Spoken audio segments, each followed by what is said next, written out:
자, 이제 시장 뒤집기로 들어가겠습니다. 지금 뭐 상승을 하고 있습니다만 환율 절상폭에 비하면은 코스피가 조금 심드렁한데요.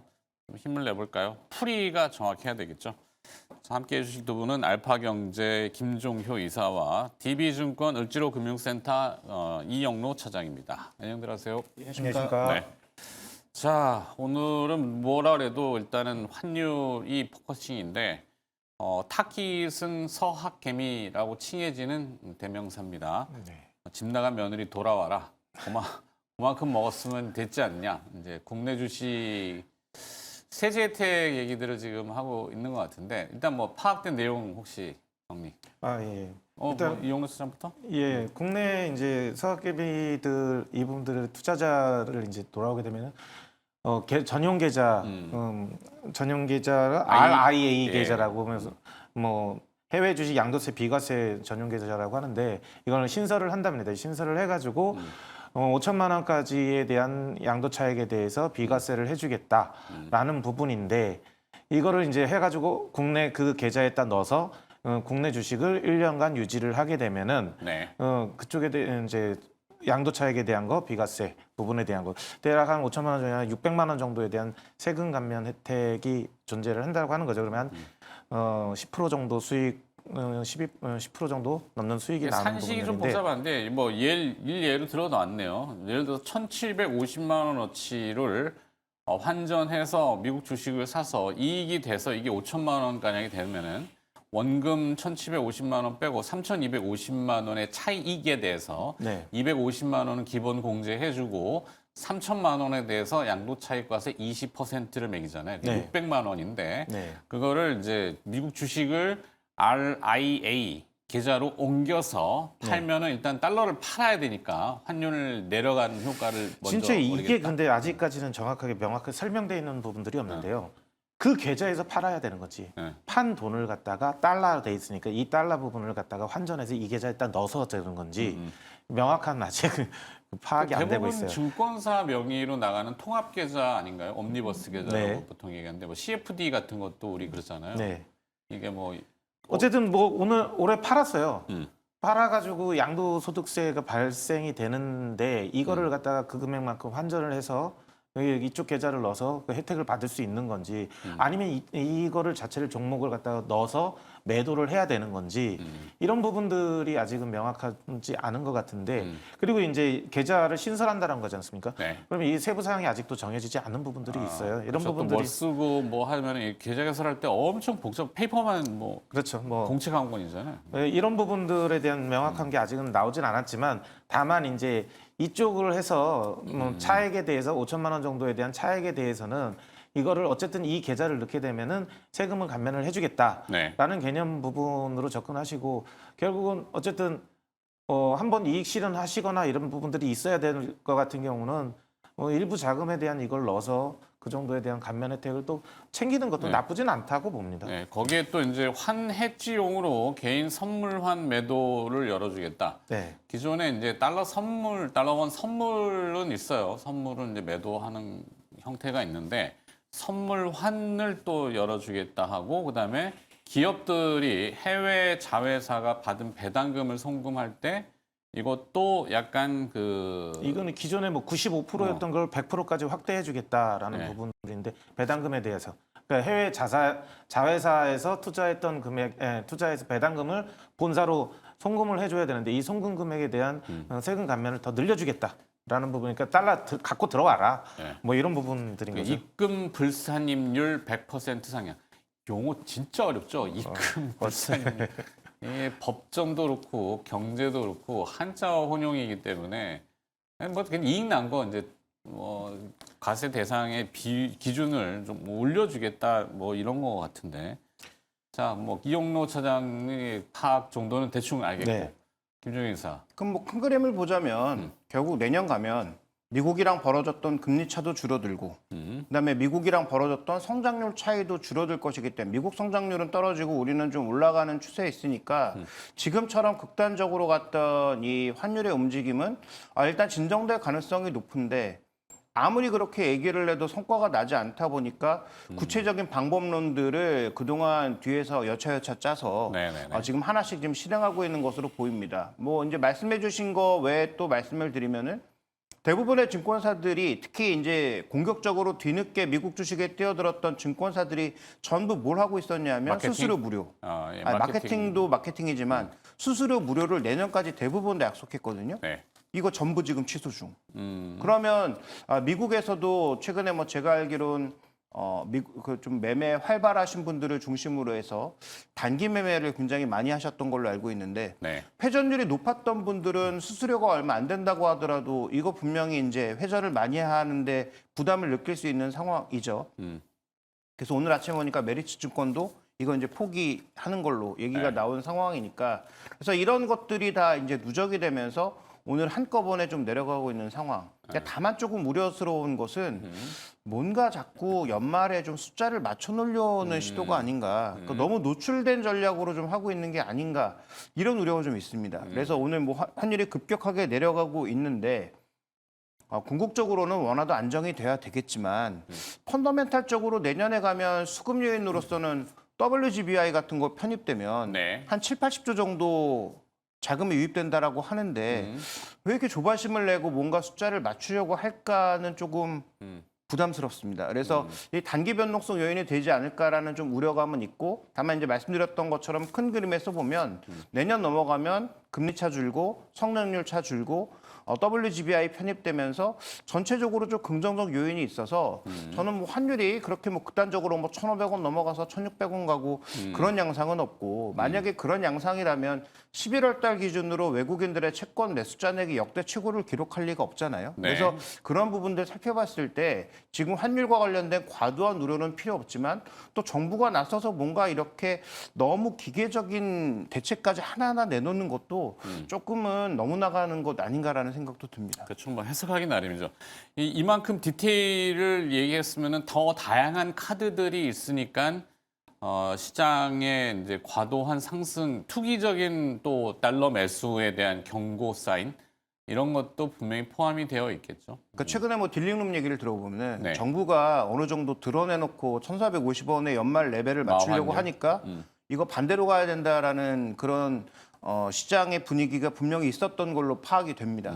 그래서 실제로 반대 포지션을 많이 취한 것 같고요. 네. 근데 정부가 이제 카드를 하나씩 내놓기 시작하고 제가 보니까 이번 이재명 정부의 특성은 뭔가 준비를 한 10가지 해놓고 한 번에 밝히지 않고 하나씩 뭔가 이렇게 툭툭 던지는 그래서 만약에 다음 스텝이 안 먹히면 그 다음 스텝으로 가는 이런 양상이기 때문에 오늘은 일부 좀 손절 매물이 좀 많이 나오고 있는 것이 아닌가 그런 딜링룸의 흐름이 오늘 좀 민감하게 반영되고 있는 것이 아닌가 좀 이렇게 봐야 될 것 같고요. 뭐 장단점은 다 있지만 이 대통령의 그 업무보고 생중계를 그동안 며칠 봤잖아요.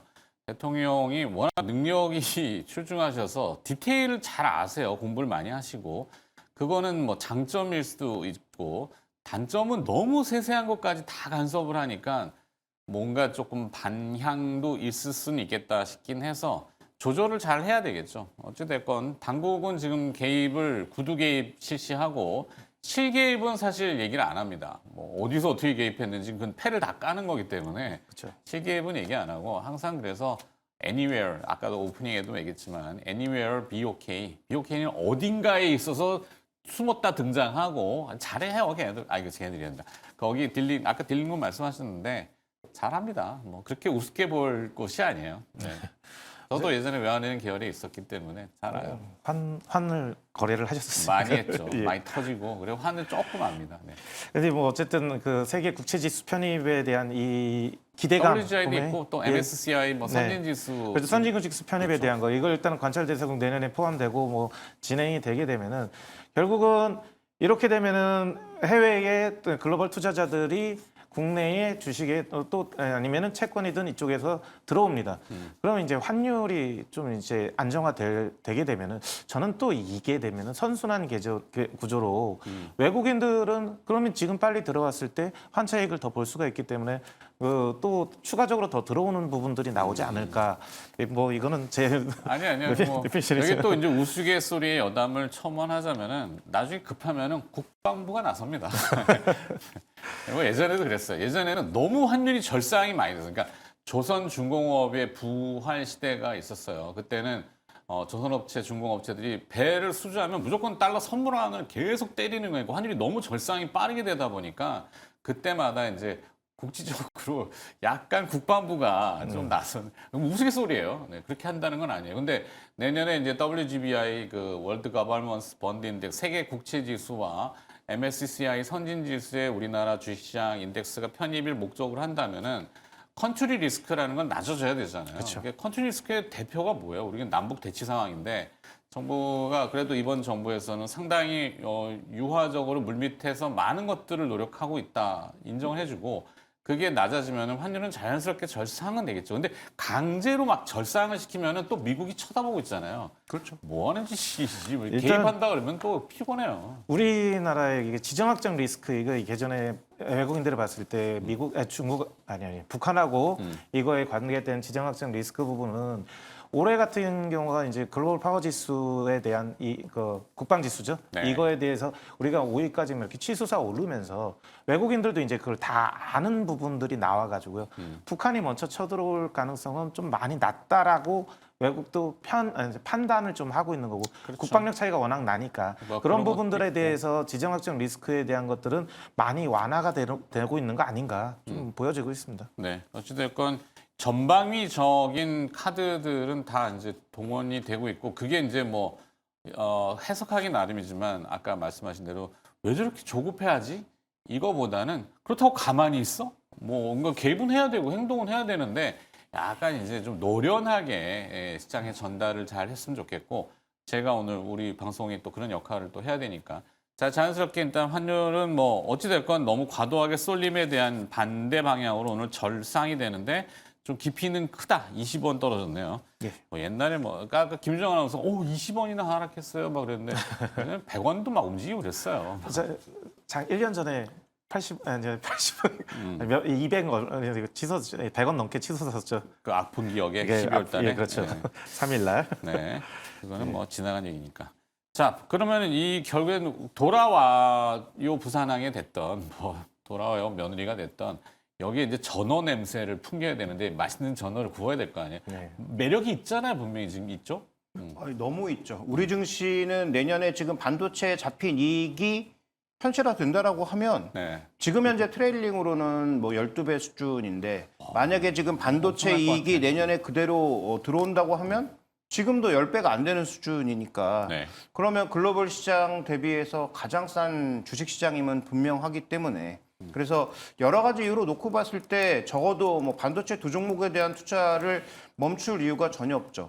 다만 하이닉스는 왜 그렇게 안 사라고 반문해 보시면 너무 명확합니다. 올해 200% 넘게 올랐으니까 차익 실현이 나오는 거예요. 네. 전체적으로 시가총액 비중으로 패시브가 조절한다고 했을 때 너무 튀어 올라갔으니까 당연히 깎아내는 건 맞거든요. 그러니까 하이닉스가 나빠서 파는 게 아니고 이건 패시브의 그냥 단순한 비율 조절이다라고 보시는 게 맞을 것 같고 그렇게 보면 지금 반도체에 대해서는 전혀 나쁜 관점이 아니니까 그래서 저는 뭐 신규 투자가 나타날 수 있는 뭐 소부장을 포함해서 반도체 빅2에 대해서는 여전히 뭐 긍정적인 시각을 가져갈 수밖에 없고 우리 시장에 대해서도 환율이 만약에 안정된다면 더 안정된 수급이 들어올 가능성이 높다. 이렇게 네. 좀 봐야 될 것 같습니다. 그렇죠. 어제 원화 매수가 주식에서 나타났잖아요. 삼성전자를 사는 거 보고 단순히 물론 꼭 먹고 알 먹고일 수 있어요. 네. 반도체 잘 팔아서 이익이 지금 매일같이 집산하는데 바뀔 거란 말이에요. 네, 그렇죠. 삼성전자는 물론 삼성전자가 전체가 다 그렇진 않고 모바일은 평타 정도 될 것 같고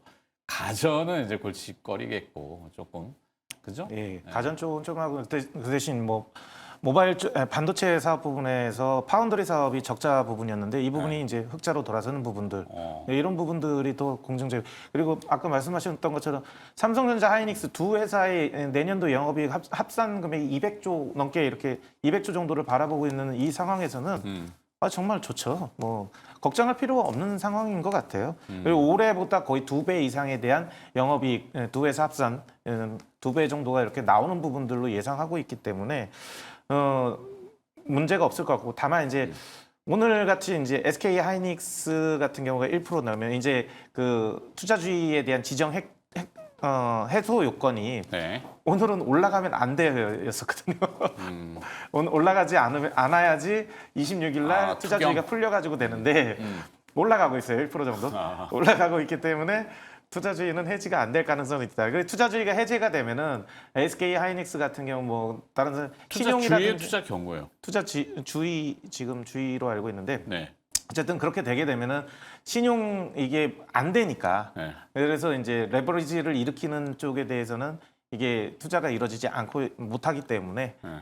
그런 부분들이 좀 수급에 대해서 좀 깨트린 부분 있지 않았을까 이렇게 좀 보여지고 있는 거고요. 네. 뭐 투자 경고 해제돼 뭐 하여튼 그게 뭐 그 본질은 아니고 그 회사의 본질은 좋아요. 그렇죠. 좋은데 이 수급에 단기간의 수급에 대한 이 부분만 조금 어긋나 있다. 뭐 이렇게 보면 되는 거고 그거는 근데 시간이 지나면 해소가 되는 부분들이니까. 네. 예.